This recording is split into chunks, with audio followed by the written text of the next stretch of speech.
I can't describe it, but I felt like some part of Molly was still here.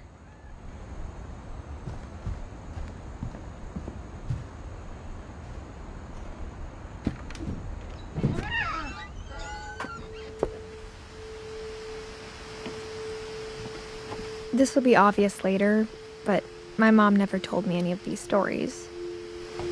Edie would have, but Mom didn't like bringing up the past. Though, when we adopted a stray kitten, she was the one who named it Molly.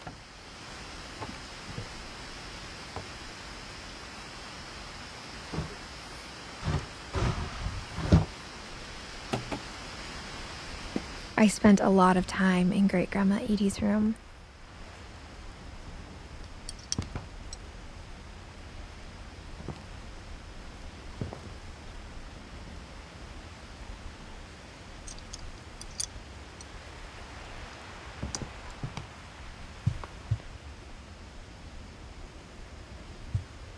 Louis died a week before we left, but Edie had already started to memorialize him.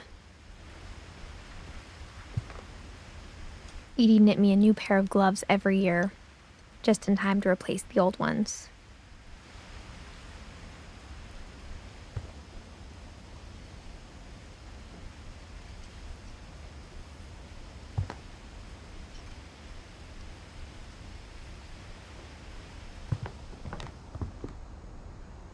Her room was like a museum.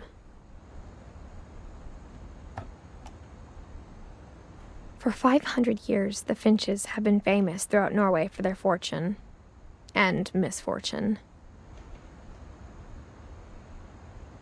Odin Finch buries the latest victims of the family curse, his wife Ingeborg and their newborn son, Johan.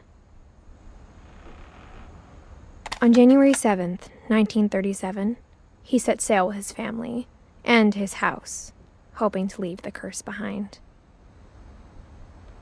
But 40-foot waves off the coast of Washington send the house and Odin to the bottom of the sea. Odin's daughter Edie, with husband Sven and baby Molly, step ashore on their new home, Orcas Island. Odin Finch is the first to be buried in the new family cemetery. His daughter Edie is already dreaming of a new Finch house.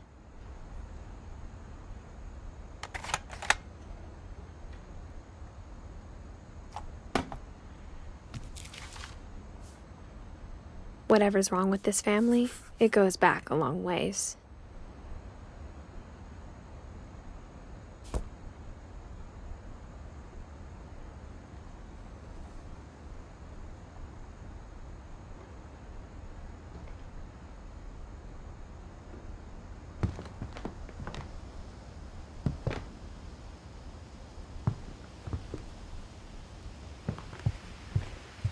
When Edie told people Sven was killed by a dragon, she could also have said he was building a dragon-shaped slide that collapsed.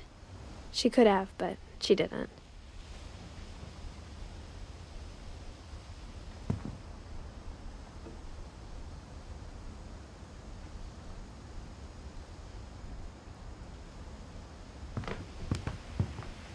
One summer, they evacuated the island, but Edie refused to go. For a few weeks, she was a celebrity.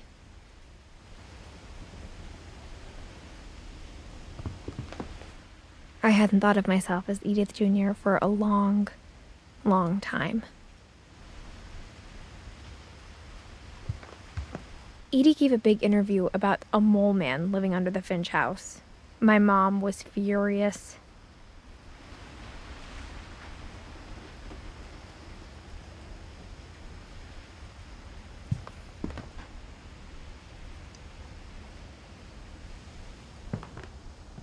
Even in her 90s, sometimes Edie seemed a lot younger than my mother.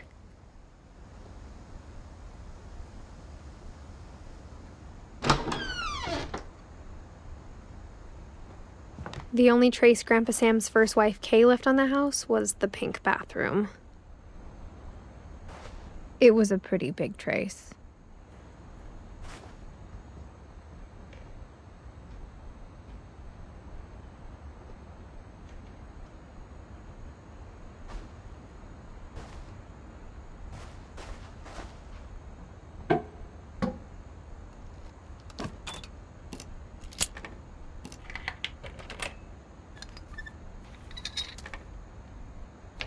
There's a secret in this bathroom.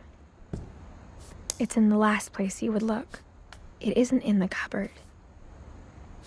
It's hidden in this book.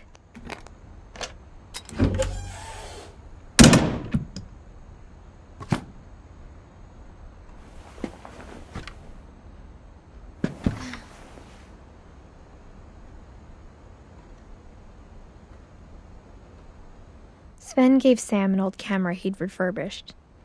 He never put it down.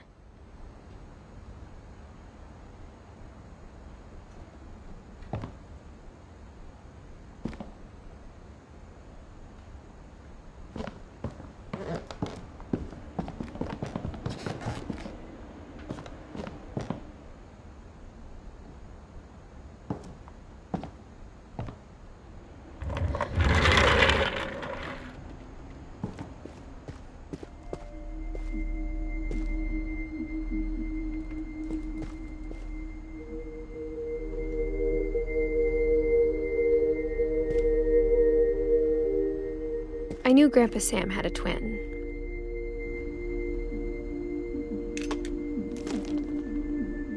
And that he never talked about him. I guess my grandpa didn't like history any more than my mom did.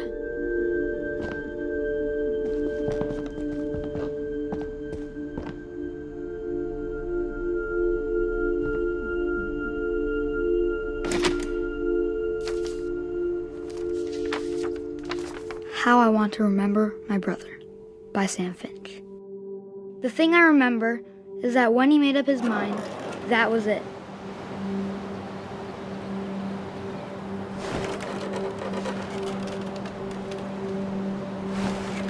My brother said he'd die before he ate another mushroom. And he did.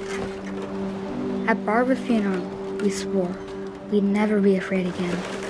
And he wasn't. I think Calvin always wanted to fly. Sam! Calvin! Dinner's ready! Coming!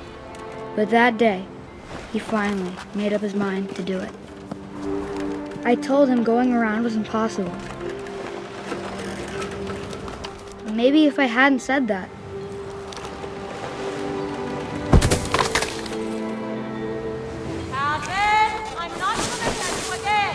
maybe if the wind hadn't picked up, then maybe he'd still be here. But I doubt it.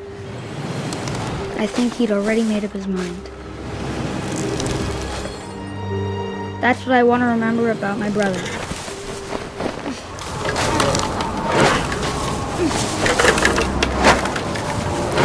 That's the day he made up his mind to fly, and he did.